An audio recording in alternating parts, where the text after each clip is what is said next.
तो देखो सर, आज की इस वीडियो में हम डिस्कस करेंगे जो जितने भी हमारे पास हेलो एरिन कंपाउंड है उनके अंदर नाइट्रिकन रिएक्शन जानते हो कैसे होती है ना। चलो हम एक ही झटके में इसको तैड़ फैड़ तरीके से ख़त्म करने की कोशिश करते हैं, ठीक है। तो चलिए, बिल्कुल भी समय इतना नहीं है, बातचीत फिर होती रहेगी। सर हमारे पास है हेलो एरिन का नाइट्रीकरण।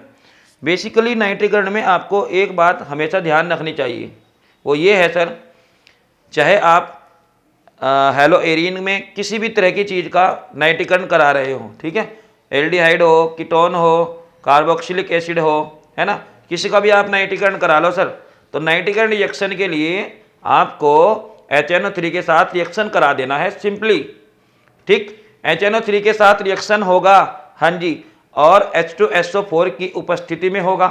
बिल्कुल सर, H2SO4 की उपस्थिति में होगा और HNO3 के साथ हम इसको रिएक्ट कराएंगे।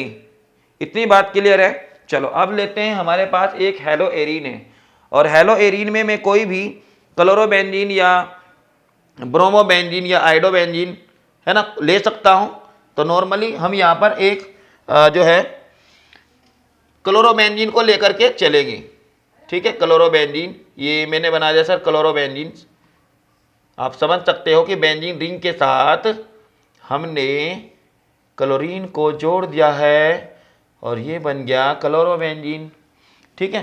अब क्लोरोबेंजीन की रिएक्शन हमें करा देनी है HNO3 के साथ, ठीक है। HNO3 के साथ जब हम इसकी रिएक्शन करा देंगे मेरे भाई, तो क्या मिलेगा सर, हमें मिलेगा H2SO4 की उपस्थिति के द्वारा हमें मिलेगा, एक तो हमें मिलेगा ऑर्थो पर और एक मिलेगा हमें पैरा पर। एक कंपाउंड हमें कहाँ मिलेगा सर, ऑर्थो पर मिल जाएगा, और एक कंपाउंड हमें कहाँ मिलेगा सर, पैरा पर मिल जाएगा। आप समझ सकते हो, ठीक है। एक पैरा पर मिल जाएगा NO2, साइड में निकल जाएगा सर H2O। ये क्या होगा सर, ये 70% होगा पैरा वाला, ये क्या होगा सर, ये 30% होगा। अगर हम यहाँ मेन प्रोडक्ट की बात करें तो मेन प्रोडक्ट जो मिलेगा आपको वो पैरा वाला होगा, ठीक है, और कम मात्रा में जो मिलेगा आपको ऑर्थो वाला होगा। चलो मैं इसके नाम भी आपको बता देता हूँ। इसका नाम है पी नाइट्रो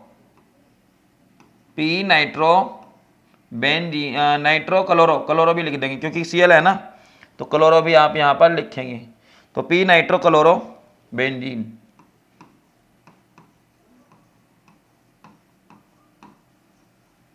ठीक है, पी नाइट्रो क्लोरो बेंजीन। एक ये आपके पास ओ नाइट्रो क्लोरो बेंजीन, ओ नाइट्रो क्लोरो बेंजीन। इतनी बात अगर आपकी समझ में आ गई है तो सर रिएक्शन कैसे हुई होगी, कैसे ये दोनों चीजें हमें मिश्रण के रूप में मिली होगी, तो आइए बात करते हैं इसकी मैकेनिज्म, इसकी क्रियाविधि। हाँ जी, अगर क्रियाविधि आपने नहीं समझी है ना तो आपको ये रिएक्शन बिल्कुल भी समझ में नहीं आने वाला है। समझ लीजिएगा, जब तक आप क्रियाविधि नहीं समझेंगे मेरे भाई, जब तक आपका रिएक्शन जीरो है। तो चलो अब रिएक्शन को थोड़ा सा इसको हम हटा करके हम पढ़ेंगे इसकी क्रियाविधि। एक बात तो बता दो, हमारे पास क्या है सर, हमारे पास है एक HNO3। स्टेप 1 में हम यहाँ पर हेडिंग डाल देंगे क्रियाविधि। क्रियाविधि हेडिंग बना लिया है, तो क्रियाविधि में हम सबसे पहले स्टेप 1 की अगर हम बात करें तो भैया आपके पास क्या है सर, HNO3 है, और सर आपके पास दूसरी चीज़ क्या थी कि जी H2SO4 था, H2SO4। अब आपको HNO3 का रिएक्शन सल्फ्यूरिक एसिड के साथ करा देना है। बेसिकली जब आप इन दोनों का रिएक्शन कराएंगे तो आपको मिल जाएगा सर यहाँ NO2+ और HSO4 और H2O का मॉलिक्यूल्स यहाँ आपको मिल जाएगा। तो ये मिल जाएगा आपको NO2 ये पॉजिटिव में है और प्लस HSO4 ये निगेटिव में है, और सर आपके पास मिल जाएगा H2O। जरा चेक कर सकते हो आप, हाइड्रोजन कितने हैं, हाइड्रोजन मैंने कहा 1 और 2, ये 3 हाइड्रोजन है, उधर हाइड्रोजन 3, एक ये 2 ये रहे और आपका 1 हाइड्रोजन ये रहा। क्लियर है इतना। और नाइट्रोजन कितने हैं सर, 1 है नाइट्रोजन, तो नाइट्रोजन ये है आपका 1, अकेला आ गया। सल्फर कितना है सर, अकेला है, सल्फर आ गया, है ना। ऑक्सीजन कितने हैं, 3 और 4 7, तो 4 और 2 6 और 1 7। अब सर अब रिएक्शन शुरू होगा यहाँ से। वीडियो को स्किप नहीं करना है, पूरा देखना है, ठीक है, क्योंकि अब जो असली मजा आने वाला है ना NO2 के कारण, वो थोड़ा सा बहुत ही ज़्यादा इंटरेस्टेड पॉइंट होगा, तो आपको थोड़ा सा उसको समझना है। मैंने कहा हमारे पास ये जो आप NO2 देख रहे हो सर, इसी से ही रिएक्शन शुरू होने वाली है, तो इसी से ही रिएक्शन को हम शुरू करेंगे और हेडिंग डालकर लिखेंगे स्टेप नंबर 2।